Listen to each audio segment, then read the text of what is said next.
नमस्कार, मी ऋषी दिसे. आरोग्यशाही आमच्या विशेष कार्यक्रमात आपलं स्वागत.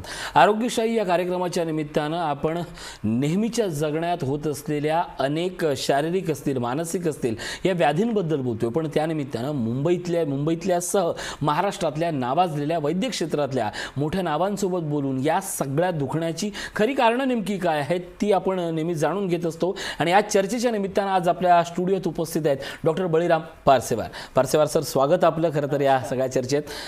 आरोग्यशाहीच्या या प्रेक्षकांना सांगण्यास आनंद होतो की बळीराम पारसेवार हे नाव, या नावाची खरं तर वेगळी ओळख करून देण्याची गरज नाही आहे, कारण मुंबईच्या वैद्यक क्षेत्रातलं एक मोठं नाव असून ते MBBS MD गोल्ड मेडलिस्ट आहेत. मागील 15 वर्षापासून ते वसईत कार्यरत आहेत. पारसेवार हे ओम साई हॉस्पिटल, खरं तर या सगळ्यांसाठी ओम साई हॉस्पिटल हा फार मोठा आधार आहे. ओम साई हॉस्पिटल मेडिकलच्या डायरेक्टरपदी ते कार्यरत आहेतच. त्याचप्रमाणे ओम साई हॉस्पिटलच्या वसई पूर्व आणि नालासोपारा पूर्व येथे त्यांच्या शाखा आहेत. झायगोट IVF सेंटर हे देखील नाव तेवढंच मोठं आहे. वसई पश्चिम येथे त्यांची शाखा आहेत. त्याचप्रमाणे पारसेवार सर हे IMA वसईच्या जॉईंट सेक्रेटरीपदी त्यांनी काम केलेलं आहे. त्याचप्रमाणे दक्षिण मुंबईच्या भाटिया हॉस्पिटलच्या सिनियर रजिस्ट्रारपदी देखील ते कार्यरत होते. ठाण्यातील राजीव गांधी मेडिकल कॉलेज कळवा येथे लेक्चरर म्हणून त्यांनी विद्यादान केले. त्याचप्रमाणे DM Patil municipal hospital Vasai गाव येथील मागील 7 वर्षापासून त्यांनी काम केलेलं होतं. खरं तर पारसेवार आणि रुग्ण हे केवळ एवढीच ओळख नाही आहे, तर समाजातल्या वैद्यक क्षेत्रातल्या, आरोग्य क्षेत्रातल्या प्रत्येक गरजेबद्दल ते नेहमी बोलत असतात आणि काम करत असतात. अर्थात त्यांच्याकडनं ही चर्चा जाणून घेऊया आणि बोलूया, त्यांच्याशी आज संवाद साधूया. डॉक्टर, पहिला प्रश्न, ज्या गोष्टीबद्दल कोण कधीच बोलत नाही तोच विषय, वंध्यत्व म्हणजे नेमकं काय? वंध्यत्व म्हणजे नेमकं जे कपल्स आहे किंवा दाम्पत्य आहे किंवा जे विवाहित स्त्री पुरुष आहे 1 वर्षापासनं कोणतेही प्रिकॉशन्स न घेता प्रेग्नन्सीसाठी किंवा गर्भ राहण्यासाठी प्रयत्न करत आहेत, पण त्यांचे प्रयत्न सफल होत नाही आणि त्यांना प्रेग्नन्सी राहत नाही, ह्या कपल्सला वंध्यत्व असं म्हणतो. दुसरी गोष्ट, ह्याला काही अपवाद आहेत. कोणाचं वय जास्त असेल, समजा 35+ असतील, 40 असतील, तर अशा केसेसमध्ये आपण 1 वर्षाच्या ऐवजी 6 महिने किंवा 3 महिने हा काळ पकडतो. ज्यांना मोर दॅन 1 इयर झालेलं आहे अशा लोकांनी डेफिनेटली डॉक्टरांना भेटलं पाहिजे. या सगळ्याचा विचार करताना आपण जो मगाशी म्हटलं की मूल न होणे हेच जसं कारण म्हटलं जातं आणि त्याच्यावरून आपण वंध्यत्व म्हणतो, पण अशी नेमकी कारणं कोणकोणती असतात? आता वंध्यत्वासाठी काही केसेसमध्ये लगभग 40% केसेसमध्ये पुरुष रिस्पॉन्सिबल असतो, 40% केसेसमध्ये स्त्री रिस्पॉन्सिबल असते आणि अंदाजे 20%मध्ये दोघांचे रिपोर्ट नॉर्मल असेल आणि प्रेग्नन्सी राहत नाही. त्याला अनएक्सप्लेन्ड इन्फर्टिलिटी किंवा इडिओपॅथिक इन्फर्टिलिटी म्हणतो. तर मेनली स्त्रियांचे कारणं आणि पुरुषांचे कारणं लगभग इक्वल आहेत. स्त्रीमध्ये काय कारणं असू शकतात? एक तर आपलं योनी मार्ग आहे, त्याच्यामध्ये कधी पडदा असतो, त्याला सेप्टम म्हणतो. नंतर गर्भाशय आहे, गर्भाशयामध्ये कधी सेप्टम असतो, कधी गर्भाशयामध्ये ॲडिजन्स असतात, कधी गर्भाशयाचं तोंड टाईटली बंद असतं, त्याला स्टेनोसिस म्हणतो. आणि तिसरं असतं नलिका, जे अंडकोश आहे आणि गर्भाशय आहे ते फॉलोपियन ट्यूब्सद्वारे जॉईन झालेलं असतं. तर कधी कधी फॉलोपियन ट्यूब्स ब्लॉक असेल तरी वंध्यत्व राहतं. आणि अंडकोशामध्ये काही प्रॉब्लेम असेल, कोणाला ओव्हुलेशन होत नाही किंवा स्त्रीबीज बनत नाही किंवा स्त्रीबीज निघत नाही, अशा स्त्रियांमध्ये पण वंध्यत्व होतं. ते मग ही सगळ्यात प्रामुख्यानं कारण आहेत. या व्यतिरिक्तही काही कारण असतात? पुरुषामध्ये पण कारणं असतात. पुरुषामध्ये जे सिमेन आहे किंवा सिमेनमध्ये कोणाला 0 शुक्राणू असतात, कोणाला शुक्राणूची संख्या कमी असते, कोणाला शुक्राणूची मोटिलिटी मुवमेंट कमी असते, हे काही कारणं असतात. तर सिमेन अनालिसिस नावाची टेस्ट असते, त्यामध्ये मेल फॅक्टर हा डिसाईड होतो. या सगळ्याचा विचार करताना डॉक्टर आणखीन एक महत्त्वाचा प्रश्न निर्माण होतो की पुरुष असेल किंवा स्त्री असेल, असे कोणते घटक महत्त्वाचे असतात की ते यांना या गोष्टीपर्यंत पुढे नेतात? म्हणजे वंध्यत्व निर्माण होण्यासाठी हे गोष्ट अनुवंशिक असतात की नंतर त्यांच्या प्रोसेसमध्ये तयार होतात? मोस्ट ऑफ द टाइम्स वंध्यत्व अनुवंशिक नसतं, खूप रेअरली असतं. मेनली काही जागी काय असतं की कपल्स एकमेकांना वेळ देत नाहीत. लग्नाचा वेळ झालेला असतो 2 वर्ष 3 वर्ष, पण ते संपर्कात आलेले नसतात किंवा किंवा जसा संभोग व्हायला पाहिजे, प्लांट रिलेशन्स व्हायला पाहिजेत ते राहत नाहीत. कधीकधी स्त्री एका जागी राहते, पुरुष एका जागी राहते, ते एकत्र बरोबर राहत नाहीत. किंवा आजकाल काही काही लोक प्रिकॉशन्स घेतात. भले लग्नाला 5 वर्ष झाले असतील पण ते प्रेग्नन्सी न होण्यासाठी प्रिकॉशन घेत असतील किंवा गर्भनिरोधक काही गोळ्या घेत असतील, तर हे जो ग्रुप आहे तो वंध्यत्वाच्या कॅटेगरीमध्ये येत नाही. जे प्रयत्न करतायत पण त्यांना होत नाही तेच वंध्यत्वाच्या कॅटेगरीमध्ये येतात. या सगळ्याचा विचार करताना एक नाव वारंवार नेहमी चर्चेत येतं किंवा जाहिरातीत येतं, ICI ही जी कन्सेप्ट आहे, ही संकल्पना आहे, ते म्हणजे नेमकं काय? ICSI ICSI एक IVFचा प्रकार आहे. IVF म्हणजे इन विट्रो फर्टिलायझेशन किंवा टेस्ट ट्यूब बेबी. त्याच्यामधलं एक प्रगत शास्त्र म्हणजे ICSI, इंट्रासायटोप्लाझ्मिक स्पर्म इंजेक्शन. पण डायरेक्ट IVFची गरज नाही. जेव्हा केव्हा वंध्यत्वचे कपल तुमच्याकडे येतात तेव्हा तुम्ही त्यांचं डिटेल तपासणी केली पाहिजे. हिस्ट्री खूप महत्त्वाची असते. मेल फॅक्टर बघितला पाहिजे, फिमेल फॅक्टर बघितला पाहिजे, दोघांचे बेसिक तपास केले पाहिजेत आणि तपासानंतर त्या रिपोर्ट्सनुसार त्यांची ट्रीटमेंट ठरली जाते. ज्या पेशंटमध्ये सर्व चांगलं आहे, फिमेलचे फॅक्टर चांगले आहेत, फिमेलचे रिपोर्ट चांगले आहेत, पुरुषांचे रिपोर्ट चांगले आहेत, अशा पेशंट्सला आम्ही काय करतो की 3 महिने प्लान रिलेशन सांगतो आणि सोनोग्राफीवर बघतो की फिमेलचे एग्स बनतात की नाही, ओव्हुलेशन होतं की नाही. तर फर्टिलिटी स्टडी करतो आणि त्यात आपल्याला कळतं की अंदाजे कोणत्या दिवशी स्त्रीबीज निघतं. आणि 3 महिने प्रयत्न करूनसुद्धा जर प्रेग्नन्सी राहत नसेल तर अशा पेशंटमध्ये मग आम्ही सांगतो की गो फॉर IUI करण्याच्या अगोदर फिमेलची, स्त्रीची गर्भनलिका जी असते, फॅलोपियन ट्यूब, ती ओपन आहे की नाही बघणं गरजेचं असतं. जर दोन्ही बाजूच्या फॅलोपियन ट्यूब्स तुमच्या ओपन आहेत तर IUIद्वारे पण गर्भधारणा होते. आता गर्भधारणा होते हा ज्यावेळी शब्द येतो त्यावेळी आपल्याकडे सहज मनात येतं ते म्हणजे टेस्ट ट्यूब बेबी ही जी कन्सेप्ट आहे, जी मागील काही वर्षापासून भारतात बऱ्यापैकी प्रचलित झाली आहे. हा शब्द महत्त्वाचा आहे, प्रचलित झाले आहे, पण लोकांना त्याच्याबद्दल माहिती नाही अशी गोष्ट म्हणजे टेस्ट ट्यूब बेबी. तर या टेस्ट ट्यूब बेबी म्हणजे नेमकं काय आणि त्याचे प्रकारही असतात का? हो, टेस्ट ट्यूब बेबी म्हणजे नेमकं काय तर नॉर्मली जे प्रेग्नन्सी राहते किंवा गर्भ राहतो तो स्त्रीच्या शरीरामध्ये राहतो. स्त्री बीज अंडकोशातून निघतं, पुरुष बीज योनी मार्गाद्वारे गर्भाशयातून फॅलोपियन ट्यूबमध्ये जाऊन स्त्रीच्या शरीरामध्ये दोघांचं मिक्सिंग होतं, स्त्री बीज आणि पुरुष बीजचं. नॉर्मली तिथे प्रेग्नन्सी तयार होते.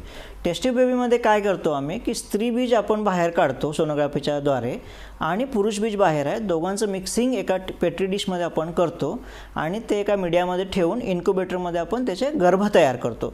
ह्या प्रक्रियेला IVF की इन विट्रो फर्टिलायझेशन असे म्हणतात. त्याच्यामध्येच कोण्या पुरुषाला जर सिमेनचा प्रॉब्लेम असेल, शुक्राणूची कमतरता असेल किंवा काउंट्स कमी असेल तर अशा लोकांसाठी ICSI नावाचं तंत्रज्ञान विकसित झालं. ICSIमध्ये काय करतात, एका ओव्हममध्ये एक स्त्री बीजमध्ये एक स्पर्म इंजेक्ट करतात एका स्पेशल मशीनद्वारे, त्याला आपण ICSI म्हणतो. अर्थात हे त्याचे प्रकार आहेत. पण डॉक्टर असंही तुमच्या नेहमी चर्चेत आलं असेल किंवा असंही तुमच्या कानावर आलं असेल की या प्रकाराबाबत अजूनही बरेच सारे गैरसमज आहेत टेस्ट ट्यूब बेबीबद्दल. हे खरे आहेत का आणि ते गैरसमज कोणते कोणते असतात? गैरसमजच्या अगोदर आपल्याला माहिती पाहिजे की नेमकं कसे टेस्ट ट्यूब बेबी होतात. एक जो कॉमन टेस्ट ट्यूब बेबी प्रकार असतो तो असतो सेल्फ सायकलमध्ये काय असतं, स्त्री बीज स्वतः स्त्रीचे असतात, पुरुष बीज तिच्या नवऱ्याचे असतात. पुष्कळ वेळेस गैरसमज असा असतो की टेस्ट ट्यूब बेबी म्हणजे दुसऱ्याचं बाळ. तर हा खूप मोठा गैरसमज आहे. ज्या स्त्रीमध्ये त्यांचे अंडकोश चांगले आहे, ज्यांचं पुरुषांचे सिमेन चांगलं आहे, अशामध्ये आपण त्यांचेच गॅमेट्स घेतो आणि त्यांचं मिक्सिंग करून बाळ बनवतो. हा मोठा गैरसमज आहे. दुसरा प्रकार असतो एखाद्या स्त्रीमध्ये स्त्रीबीज बनत नाही, कोणामध्ये AMH लो असतं किंवा कोणामध्ये अंडकोशाचा काही प्रॉब्लेम असतं किंवा कोणाची काही अंडकोशाची सर्जरी झाली असते. ज्या स्त्रीमध्ये स्त्रीबीज बनत नाही त्यामध्ये आपण थर्ड पार्टी IVF म्हणजे एखाद्या दुसऱ्या स्त्रीचं स्त्रीबीज घेतो, त्याला oocyte डोनर म्हणतात. तर oocyte डोनेशननी आणि हजबंडचं स्पर्म ह्या दोघांचं मिक्सिंग करून एक प्रकार असतो, त्याला म्हणतात डोनर oocyte प्लस हजबंडचं सेमेन. तिसरं असतं कोणाकोणामध्ये शुक्राणू नसतात, हजबंडकडे शुक्राणू नसतात किंवा प्रयत्न करूनही शुक्राणू मिळत नाही आणि स्त्रीमध्ये स्त्रीबीज चांगलं असतं. तर स्त्रीबीज पेशंटचं स्वतःचं आणि शुक्राणू दुसऱ्याचे, हे एक प्रकारचं IVF करू शकतो. आणि काही कपल्स असे असतात की ज्यांच्याकडे स्त्रीबीज पण नाही आहे, पुरुष बीजचं पण प्रॉब्लेम आहे किंवा त्यांचे कमकुवत आहेत, त्यांच्या स्वतःच्या स्त्रीबीज पुरुष बीजाने प्रेग्नन्सी राहू शकत नाही. अशा पेशंटमध्ये आपण एम्ब्रिओ अडॉप्शन किंवा एम्ब्रिओ डोनेशन किंवा गर्भदान ही एक संकल्पना आहे. तर सगळ्यात मोठा जो गैरसमज आहे की स्वतःचं नसतं, तर असं काही नाही. जर तुमचे सगळे रिपोर्ट्स चांगले आहेत, तुमचं बीज स्त्री बीज चांगलं आहे, पुरुष बीज चांगलं आहे, तर स्वतःच्या ह्याच्यानेच प्रेग्नन्सी राहते. दुसरा IVFचा गैरसमज असा आहे की काही कपल्सला वाटतं IVF म्हणजे 100% गॅरंटी, तर असं बिलकुल नाही आहे. IVFमध्ये पण लिमिटेशन्स आहेत. जे सेल्फ सायकल आहे, ज्यांचं स्वतःचं स्त्री बीज आहे, स्वतःचं पुरुष बीज आहे, त्याच्यामध्ये अंदाजे 40% हा सक्सेस रेट असतो. 40% म्हणजे कसं, फर्स्ट अटेम्प्ट तुम्ही ट्राय केला तेव्हा 100 लोकांनी समजा ट्राय केला, त्यातले 40 लोक फर्स्ट अटेम्प्टमध्ये सक्सेस होतात. उर्वरित 60 लोक जे आहेत, कोणाला सेकंड अटेम्प्टमध्ये सक्सेस मिळते, कोणाला थर्ड अटेम्प्टमध्ये सक्सेस रेट मिळतो.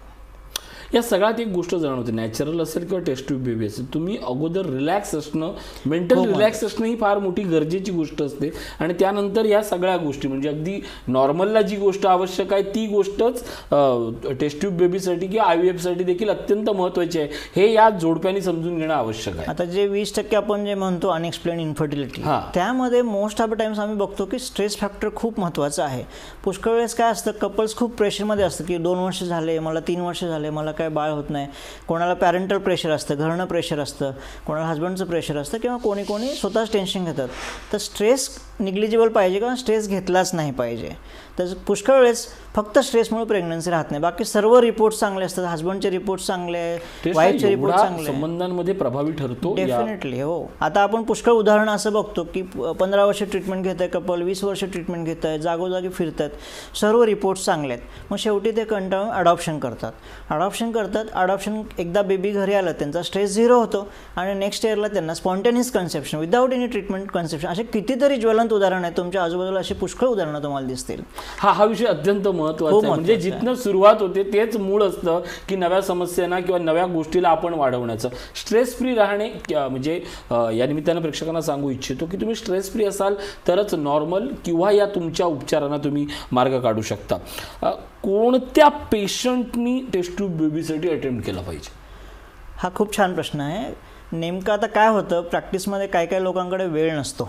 तर ते लोक जसे नवीन IT कपल्स आहे किंवा ज्यांच्याकडे घरी येण्यासाठी वेळ नाही, फॅमिलीसाठी वेळ नाही, ते म्हणतात डायरेक्ट आम्हाला टेस्ट ट्यूब बेबी पाहिजे. तर असं गरज नाही. टेस्ट ट्यूब बेबी कोणी करायला पाहिजे. तर नॉर्मली फिमेल फॅक्टरमध्ये जर दोन्ही बाजूच्या फॅलोपियन ट्यूब्स तुमच्या ब्लॉक आहेत, त्यांना टेस्ट ट्यूब बेबी मस्ट आहे. मग त्यांचं वय कमी असेल तरी टेस्ट ट्यूब बेबी लागेल, वय जास्त असेल तरी लागेल. दुसरी गोष्ट, बेसिक ट्रीटमेंट केलेली आहे, प्लान रिलेशन्स केलेले आहे, त्यानंतर IUI केलेलं आहे. 6 वेळा आमच्या सेंटरला आम्ही 6 IUI ट्राय करतो. 6 IUI करूनसुद्धा जर सक्सेस मिळत नसेल तर त्या कपलला पण आम्ही टेस्ट ट्यूब बेबी करण्यासाठी सांगतो. तिसरी गोष्ट, एखाद्याचं AMH खूप कमी असेल आणि तिचे स्त्री जे बीज आहे ते बनतच नाही, अशा कपल्सला पण आम्ही टेस्ट ट्यूब बेबी सांगतो. पुरुष फॅक्टरमध्ये ज्यांचं स्पर्म काउंट लो आहे किंवा ज्यांच्या स्पर्ममध्ये प्रॉब्लेम आहे, कोणाला मोटिलिटीचा इश्यू आहे, कोणाला स्पर्म काउंट 0 आहे, अशा लोकांना पण आपण टेस्ट ट्यूब बेबी सांगतो. टेस्ट ट्यूब बेबीबद्दल बोललो, त्याच्या उपचार पद्धतीबद्दल बोललो. आता या सगळ्यात थेट हे उपचार ट्रीटमेंट सुरू करायची असेल तर हॉस्पिटलला ॲडमिट राहावं लागतं. टेस्ट ट्यूब बेबीमध्ये ॲडमिट व्हायची गरज नाही. टेस्ट ट्यूब बेबीमध्ये नेमकं आपण काय करतो, स्त्रीला जेव्हा मासिक पाळी येते तर 2nd डेला किंवा 3rd डेला आपण त्यांना एग्स बनण्यासाठी इंजेक्शन सुरू करतो, गोनाडोट्रोपिनचे इंजेक्शन सुरू करतो. अंदाजे 10 ते 12 दिवस इंजेक्शन चालतात. अंदाजे 13व्या दिवशी त्याचं ओहम पिकअप म्हणतं. ज्या दिवशी ओहम पिकअप आहे त्या दिवशी एक अंदाजे 6 ते 8 तास तुम्हाला हॉस्पिटलला राहावं लागतं. बेहोश करून सोनोग्राफीच्या द्वारे, एक छोट्या निडलद्वारे आपण फॉलिक्युलर फ्लूइड बाहेर काढतो आणि त्यात आपल्याला स्त्रीबीज मिळतं. बाकी याच्या व्यतिरिक्त ॲडमिट राहण्याची गरज नाही. वारंवार तुम्हाला इंजेक्शन घेण्यासाठी हॉस्पिटलला जावं लागतं, सोनोग्राफी वारंवार करावी लागते, रेग्युलर प्रेग्नन्सीमध्ये जे सिम्पटम्स असतात किंवा ज्या प्रिकॉशन पाळाव्या लागतात त्या इथे असतात. हो, बाकी हॉस्पिटल ॲडमिशनची गरज नाही आणि कुठं मोठी सर्जरी वगैरे करायची गरज नाही. तुम्ही एक मगाशी शब्द वापरला की डेट गेल्यानंतर साधारण दुसऱ्या दिवशी हे करावं लागतं. म्हणजे मासिक पाळी झाल्यानंतरही टेस्ट ट्यूब बेबीचं हे गोष्ट होऊ शकते का? आता जेव्हा मिनोपॉज, मासिक पाळी घेणं म्हणजे मिनोपॉज किंवा रजानिवृत्ती, एक तर तुमचं एज रिलेटेड रजानिवृत्ती असते 39+, 40+, त्याच्यामध्ये पण टेस्ट ट्यूब बेबी होतं. त्याच्यामध्ये डोनर oocytesद्वारे टेस्ट ट्यूब बेबी होतं. आणि आजकाल एक नवीन प्रीमॅच्युअर ओव्हॅरियन फेल्युअर म्हणजे कमी वयात स्त्रियांना पाळी जाते, रजानिवृत्ती होते. तर अशा खूप जवळपास 12% महिला अशा आहेत की ज्यांचं वेळेच्या अगोदरच रजानिवृत्ती होते. अशा लोकांमध्ये पण टेस्ट ट्यूब बेबी होतं. फक्त त्यामध्ये त्यांचे स्वतःचे स्त्रीबीज वापरता येत नाही, तर आपल्याला दुसऱ्या स्त्रीचे डोनर oocyte प्रोग्रामद्वारे स्त्रीबीज घेऊन त्यांच्यामध्ये टेस्ट ट्यूब बेबी सक्सेसफुल होतं. या गोष्टी अनेक वेळा डिपेंड्स असतात, परिस्थितीप्रमाणे डिपेंड होतात. या निमित्ताने एक छोटासा प्रश्न की मग आहाराची कशी गणित असतात या टेस्ट ट्यूब बेबीच्या पिरियडच्या दरम्यान? आता टेस्ट ट्यूब बेबी जेव्हा इंजेक्शन्स एवढे चालू आहेत, एवढ्यांदा तुम्हाला हॉस्पिटलला जायचं आहे, जेव्हा टेस्ट ट्यूब बेबीमध्ये आपण भ्रूण टाकतो, एम्ब्रिओ ट्रान्सफर होतं, तेव्हा खूप सारे तुम्हाला मेडिसिन्स चालू असतात. इस्ट्रोजनचे गोळ्या चालू असतात, प्रोजेस्ट्रॉनच्या गोळ्या चालू असतात. ह्या औषधामुळे पुष्कळ वेळेस तुमची इम्युनिटी पण लो होते, पुष्कळ पेशंटला ॲसिडिटी होते. तर ह्यावेळेस तुम्ही उपाशी राहायला नाही पाहिजे, उपवास नाही केले पाहिजे. दर 2-3 तासांनी थोडे थोडे काहीतरी खाल्लं पाहिजे, त्याला स्प्लिट्स मील्स म्हणतो आपण. दुसरी गोष्ट, ह्याच्यामध्ये तुम्हाला इन्फेक्शन होण्याची पण चान्सेस खूप जास्त असतात. तर इन्फेक्शन होऊ नये म्हणून बाहेरचं काही खाल्लं नाही पाहिजे. पाणी जे तुम्ही पिताय ते गरम करून प्या किंवा स्वच्छ पाणी प्या. आणि रुटीन बॅलन्स डाएट ज्याच्यामध्ये सगळं तुम्हाला मिळतं, कार्बोहायड्रेट्स मिळतात, प्रोटीन्स मिळतात, हे तुम्ही घेतलं पाहिजे. असं स्पेशल कोणता आहार नाही. एक अगदी छोटासा आणि पूरक प्रश्न, या प्रश्नाला जोडूनच असत, या सगळ्या समस्येचं निराकरण जसं मानसिक स्वास्थ्य आहे तसं शारीरिक स्वास्थ्य, आहार हा गोष्ट बाळ होण्यासाठी किती महत्त्वाची असते? आहार खूप महत्त्वाचा आहे. म्हणजे आता बाळ होण्यासाठी पेशंटचं वजन पण कधी कधी खूप महत्त्वाचं असतं.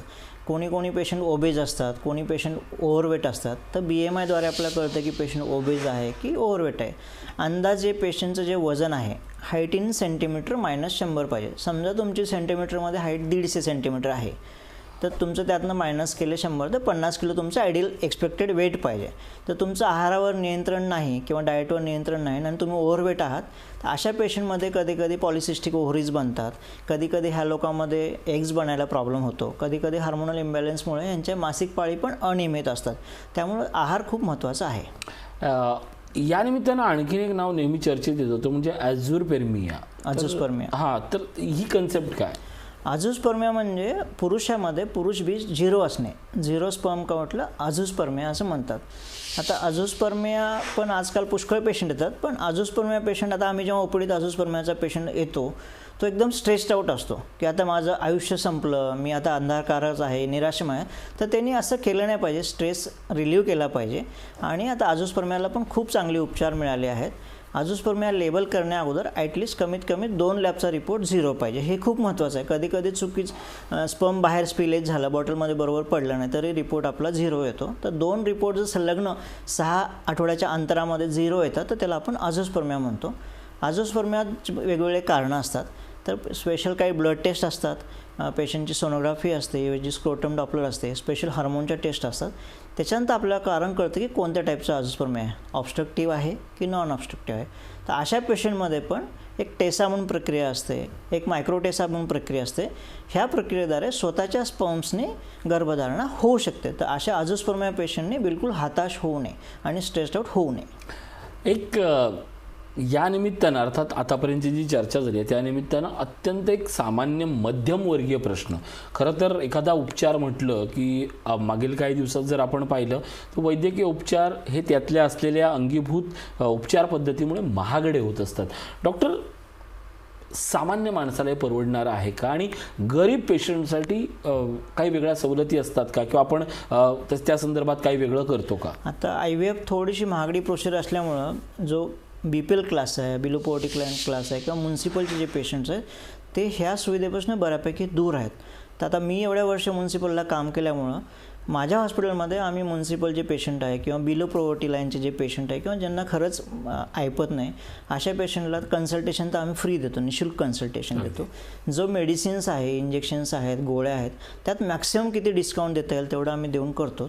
दुसरी गोष्ट, एकदाच रक्कम कोणाला भरता येत नाही, तर आम्ही असे फायनान्शियल कन्सल्टिंग, ओम फायनान्शियल कन्सल्टिंग म्हणून त्याच्यासोबत आम्ही टायअप केलेला आहे, जिथे एकदम वाजवी आणि रिजनेबल दरामध्ये पेशंटला आम्ही EMIद्वारे लोनची उपलब्धी करून देतो. त्यामुळे ज्यांना जरी आर्थिक क्षमता किंवा आर्थिक ऐपत नाही आहे, त्यांच्या मनामध्ये जर भीती असेल तर त्यांच्यासाठी ओम साई हॉस्पिटल आणि अर्थातच झायगोट IVF सेंटर हे दोन्ही तुमच्यासाठी भक्कम आधार म्हणून या ठिकाणी आपण सजेशन नक्की करू. डॉक्टर, या सगळ्यात महत्त्वाची गोष्ट असते ती वयोमर्यादा फॅक्टर हा किती महत्त्वाचा असतो? तर नवीन जे लेटेस्ट गाईडलाईन्स आहे Indian Council of Medical Research ICMRच्या, त्याच्यानुसार 45 इयर्स त्यांनी वयोमर्यादा टाकून दिली आहे. पूर्वी 50 इयर्स होती, आता 45 इयर्स आहे. आणि या सगळ्यात ICI आणि किंवा टेस्ट ट्यूब बेबीचा सक्सेस रेट काय असतो? आता सक्सेस रेट कोणत्या टाईपचं तुमचं IVF आहे, तुमचे रिपोर्ट्स काय आहेत त्याच्यानुसार डिपेंड असतं. नॉर्मली सेल्फ सायकल जे आहे, ज्याच्यामध्ये स्त्री बीज आणि पुरुष बीज स्वतःच्या कपलचे आहेत, त्याच्यामध्ये अपेक्षित 40% असं सक्सेस रेट असतो. पण त्यातच एखाद्या स्त्रीचं AMH खूप कमी असेल, त्या लोकांमध्ये मग सक्सेस रेट अजून कमी होतो. तेच डोनर oocytes आहेत. डोनर oocytesमध्ये सक्सेस रेट थोडा जास्त, अराउंड 65% आपण पकडतो. आणि एम्ब्रियो अडॉप्शन किंवा गर्भदान आहे त्याच्यामध्ये अराउंड 80% सक्सेस रेट असतो. अगदी आता शेवटचं 1 मिनिट राहिलं आहे म्हणून एक अत्यंत महत्त्वाचा प्रश्न. खरं तर या सगळ्या क्षेत्रात ओमसाईचं आणि झायगोटचं नाव हे वैद्यक क्षेत्रापर्यंत पोहोचलेलं आहे. पण या सगळ्याच्या निमित्तानं ज्यांच्या मनामध्ये अनेक सारे प्रश्न आहेत त्यांनी ओमसाईची आणि झायगोटची का निवड करावी, तुम्ही काय आवाहन कराल? आमच्याकडे एक्सपिरियन्स्ड IVF स्पेशलिस्ट आहेत. आम्ही एकदम quality, world class quality centre आहे आमचं IVF सेंटर. आणि आमचे रेट्स एकदम रिजनेबल आहेत. आणि गरीब पेशंटला पण आमच्याकडे स्पेशल सेवा आहेत आणि ट्रीटमेंट चांगली होते. या सगळ्यात आपली एक महत्त्वाची जी स्पेशालिटी आहे ती म्हणजे तुम्ही मानसिक समुपदेशन करता, लोकांना धीर देता, त्याबद्दल काय सांगाल? आमच्याकडे स्पेशल काउन्सिलिंग टीम असते. तर IVF पेशंट्सला काउन्सिलिंग खूप महत्त्वाचं असतं. त्यांचं स्ट्रेस निर्मूलन खूप महत्त्वाचं असतं. त्यामुळे आम्ही ते पण एक पार्ट ठेवलेलं आहे, psychological counselling of the patients. नक्कीच. एकूणच आपण बघतोय की या सगळ्याच्या निमित्तानं ओमसाई हॉस्पिटल असतील, झायगोट हॉस्पिटल असतील आणि स्वतः डॉक्टर पार्सेवार यांच्यासह संपूर्ण टीम जी आहे ती या सगळ्या समस्येचं उत्तर शोधताना त्यांनी हजारो जोडप्यांना त्यांच्या आयुष्यात एक नवा आशेचा किरण फुलवला आहे. आज आरोग्यशाही या कार्यक्रमात पार्सेवार सर तुम्ही आलात, खूप सुंदर मार्गदर्शन केलं. धन्यवाद आणि आभार. आजच्या या कार्यक्रमात आपण इथेच थांबतोय. ताज्या बातम्यांसाठी पाहत राहा लोकशाही न्यूज.